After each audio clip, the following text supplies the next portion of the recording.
Hey there, welcome to the channel.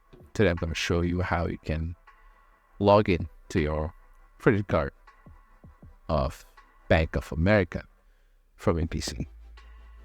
So first, what you need to do is you need to open your preferred web browser, and on the address bar or the Google search bar, you can type in Bank of America.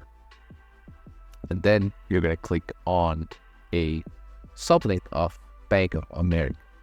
You're going to click on log in to online banking. Open the link and you'll be greeted with this.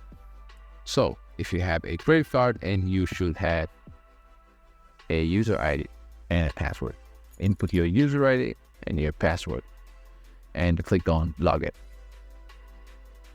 You'll be redirected to your home page or your main page. There you just select the card, or just select the credit card you want to do stuff with, like get its details about how much credit you have accumulated for the week or over the month, and to make payments. If this content helped you, make sure you like, share, subscribe, share. Thank you.